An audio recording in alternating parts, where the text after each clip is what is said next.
So the Ottoman Empire, may Allah reward them, did an amazing job in establishing Islam. However, it wasn't just this. Many of us already know about this. We know that they conquered Constantinople. But as I said, there's much that we don't know. For example, many of us aren't aware of the time that Muhammad al-Fatih, rahimahullah, fought against Dracula. You've heard of Dracula before? When I say Dracula, you're probably thinking of a vampire. And you're saying, yeah, Musa, you're telling me that Muhammad al-Fatih fought a vampire? What's next? He fought Superman? No. Dracula was a real man. There was a real man named Dracula, and he ruled over the southern part of the country of what we call today Romania. Now, Muhammad al-Fatih, rahimahullah, as he began to advance into Eastern Europe, for example, Bosnia, Serbia, Hungary, all of these lands, the people of Wallachia, of southern Romania, they wanted to fight against the Ottomans. However, they were very weak, and so they had to make a peace deal with him. So as part of this peace deal, Muhammad al-Fatih, rahimahullah, he said to the ruler, he said, you have to send me 2 of your sons, and we will send them to Istanbul to be educated. So he sent his 2 sons. One was named Vlad, and one was named Radu. Now Vlad is the one who we know as Dracula, because the word Dracula, it means son of Dracul, which was the name of his father. Dracul, it means shaitan, it means a devil. So he's the son of shaitan, and this is actually quite relevant. It's rather fitting when you hear about this man. What happened was, they went to Constantinople, they studied about Islam, and his brother actually became Muslim. So the brother of Dracula, Radu, became a Muslim.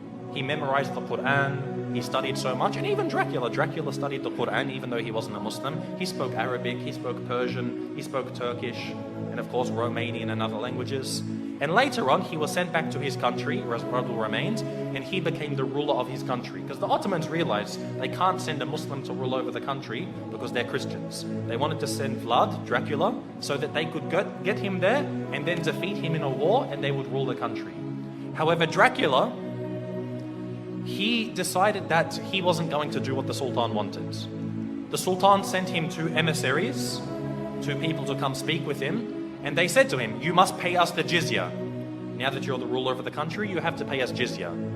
And so Dracula, he said to them, if you want to step inside of my court, you have to take off your turban. And so they said, no, we won't remove it for you. We're not going to remove it for a kafir. So he said, take it off. Again, they refused. So he told someone to come with some very big nails and hammers, and he said, if they refuse to remove it for me, then they will never remove it again. And he commanded that their turbans be nailed into their heads. And of course, this in effect killed them. So this was an act of war. Dracula had decided that he wanted to go to war with the Islamic State. And so Muhammad al-Fatih, rahimahullah, he sent a massive army to go fight against them. But Dracula, because of his tactics and the fact that he knew the Ottomans very well, he was able to defeat them on some occasions. Now what he did is what really makes him stand out as being an absolute devil.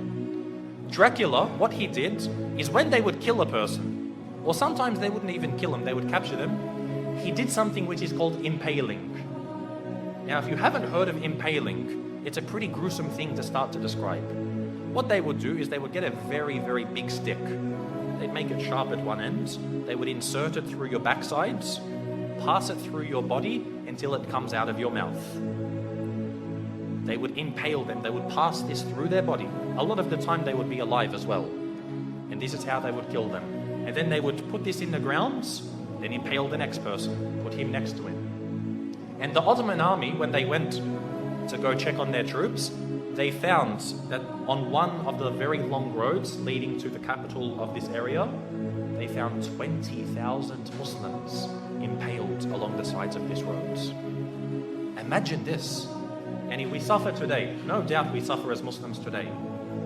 But things like this, you can't really compare. 20,000 of them impaled.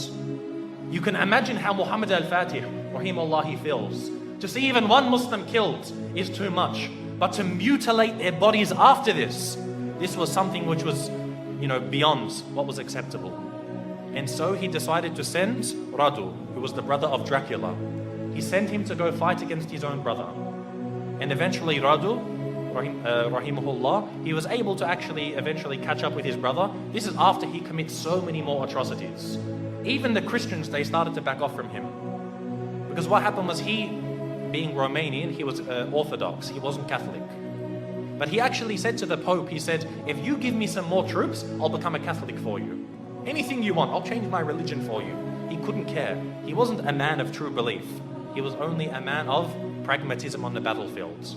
And so even the Christians started to distance themselves from him. However, the Muslims, they caught up with him and they faced him in battle.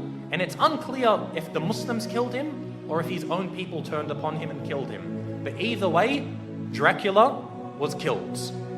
And the Ottomans, the Muslim army, defeated Dracula.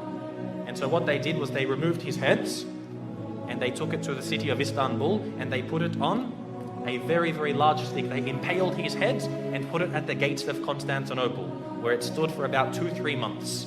Just saying, if you want to be like this man, wage war against us. This was the demise of Dracula. And again, as Muslims, most of us won't even know about this.